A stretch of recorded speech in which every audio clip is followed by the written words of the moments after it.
Nikki here from Happy Hormones for Life. Hi, it's Nikki here from Happy Hormones for Life, and today I am talking about IBS. It's a really common condition, particularly as we go through menopause, perimenopause, and menopause, because it can really flare up. Whereas we may have been able to handle the symptoms before, or it may have been suppressed before, the menopausal transition can really bring it out in a lot of women. So IBS actually means irritable bowel syndrome, and it's a set of symptoms that are not contributing to things like bowel cancer or inflammatory bowel disease, but it's a whole host of other things. And you'll get a label of IBS if they can't find anything more serious than that. So it tends to flare up, as I said, during menopause because there's such a close connection between hormones and the gut. And once you've been diagnosed with it, you're pretty much left to manage it on your own. There are some drugs that can help with symptoms, but they are just doing that, helping with symptoms. So if you can find the root cause, then you've got a fighting chance of actually getting to the bottom of it and resolving it. So what are the common symptoms of IBS? Well, obviously digestive issues: constipation, diarrhea, bloating, pain, gas, reflux, cramps, feeling full, nausea, undigested food in the stool, gastroenteritis infection, that kind of thing, which may be lingering. So those are the kind of common digestive issues. But then we've got some systemic symptoms that can often be caused by an unhappy gut. So things like headaches or migraines, joint pain or muscle pain, gum disease or bleeding gums, depression, anxiety, brain fog, memory loss, mood swings, unexplained fatigue, weight gain, poor sleep, sinusitis, asthma, autoimmune conditions like psoriasis, rheumatoid arthritis, Hashimoto's, lupus, celiac, and many others. So what are the common causes, root causes of IBS? Well, the first one is gut flora imbalance. So we have a whole ecosystem living in our intestines, around 100 trillion or thereabouts. I don't think anyone's actually counted. All different species of microbes and organisms that help us function.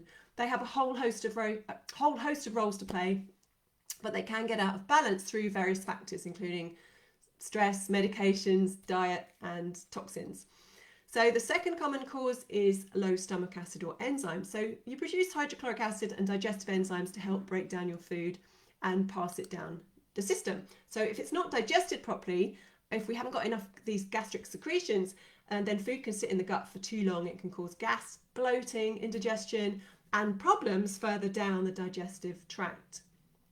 Third common root cause of IBS: food sensitivities.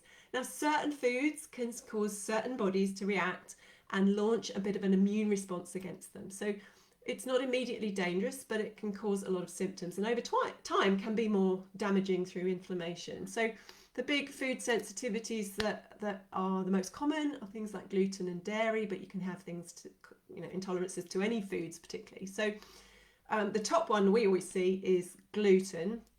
It doesn't mean everybody reacts to gluten, but if you do have a sensitivity to it, it can cause the whole immune system to stimulate inflammation, just like you would if you had an injury.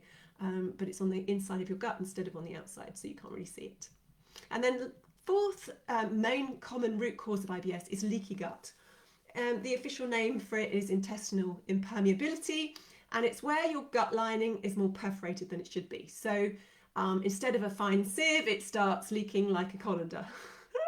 So what that means is that you can get waste, undigested food, pathogens and microbes and toxins leaking in through the digestive gut lining into the bloodstream and the tissues where they're not supposed to be. And that can promote more inflammation, it can raise cortisol, stress hormones, it can actually lead to autoimmune conditions where your immune system then reacts to that and attacks your tissues, and can cause all sorts of different immune conditions. So what are some things we can do about IBS? What are some natural solutions? Well, it's not something that you have to put up with long term. Here are some things that you can do that will really help your digestion to function properly. First thing is to eat slowly. How many of us bulk down our food? Me included. This is my big one. I eat way too quickly. When we're busy or we're distracted, we can just shovel. And what that does is it doesn't enable the first stage of digestion to happen properly. The first stage is in the mouth when we chew and our saliva starts to break down the food. But if we're shoveling it down, then we don't get a chance to chew it properly, and then it just causes more problems as it goes down into the stomach and then the small and large intestine. So chewing a lot, eating more slowly and mindfully will really help with that whole taking the load off your whole digestive system. Stress management is absolutely vital for your gut. If you have stress in your life, and yeah, who doesn't, you're more likely to have digestive issues, because cortisol suppresses the digestive functions because they're just not a priority when you're in survival, fight or flight mode, right? The body's not worried about whether you're digesting your lunch, it's worried about surviving. So we really want to be setting aside that priority, me time, relaxation, whatever works for you, deep breathing, mindfulness, reading, hobbies, stuff you love doing. It's going to help your digestive system. Third thing to do is to try and remove the triggers, the sensitivities.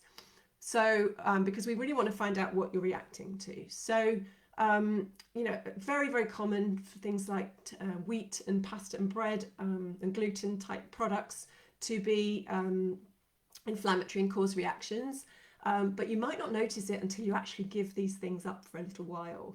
So trying an elimination diet will really help to work out what it is that you're reacting to. So taking gluten and dairy out of your diet for a good 3 weeks at least will enable you to see whether they are causing symptoms, because when you bring them back in, you'll notice. You really will notice. It just cleans out your system so that when you do bring those foods in and you start eating them again, then you're going to notice if they cause a reaction. Because at the moment, if you're eating both of those, the systems and the messages are all going to be mixed up, so that you won't know what's reacting to what. Medications, certain medications can be a bit problematic for the gut. So it's really hard not to pop painkillers when you're in pain, but things like ibuprofen and paracetamol can really damage your gut lining. They're not great for your gut. So if you're taking those on a regular basis, then that can really have a lasting kind of effect. Obviously, you don't want to be taking stronger medications unless they're prescribed, but you may want to chat to your doctor about how many painkillers you're taking and really get to the root cause of that pain instead. Antibiotics, we know that it strips out all your bacteria, good and bad, so the broad spectrum ones at least. So if you do have to take them, really make sure that you take a good course of probiotics and take them at night so that you're not competing with the antibiotics, because they'll just get stripped away if you take them at the same time. Fibre, really important. Fibre feeds your good bacteria, so we want lots of fibre in the diet, such as pulses, fruit and vegetables, all of that lovely stuff that we know works for us in lots of other ways as well.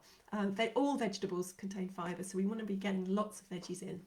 Probiotic foods, really important to help your gut.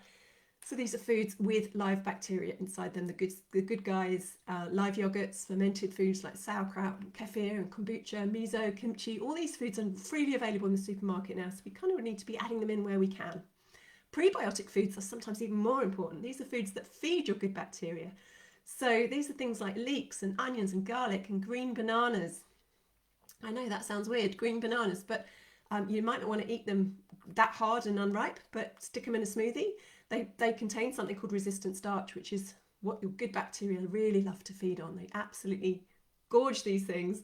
The other thing that contains a lot of resistant starch is cold cooked potatoes. So where you cooked potato, cooled it down, and then like a potato salad, or you reheat some kind of potato, they've got lots of resistant starch, again, feeding those good bacteria. We want to be avoiding the processed foods. Obviously, they're going to contain preservatives, additives, emulsifiers, all sorts of things that can alter your gut bacteria as well. So we want to be avoiding that. We want to be limiting alcohol. Unfortunately, that damages your gut lining too. And we want to, if you are drinking, make sure you're drinking it with food so that it doesn't have such a damaging effect. We're going to be trying to eat organic where we can, avoiding pesticides and any weed killers on food. That's not going to be good for your gut either. And of course, identifying any infections that may be underlying. We may have had them for ages and they sort of flare up every now and again. So it's important to get properly tested if you do suspect you have any sort of long-standing gut problems. I've got an interview with Louise Joyce, who is our lab for our stool tests that we run, just explaining all the different elements of gut health and stool testing and why it's so important. If you want to resolve your IBS, it's definitely worth trying these tips. It's definitely, if they don't work, obviously you want to be looking at the root cause and trying to find that out. So do contact us.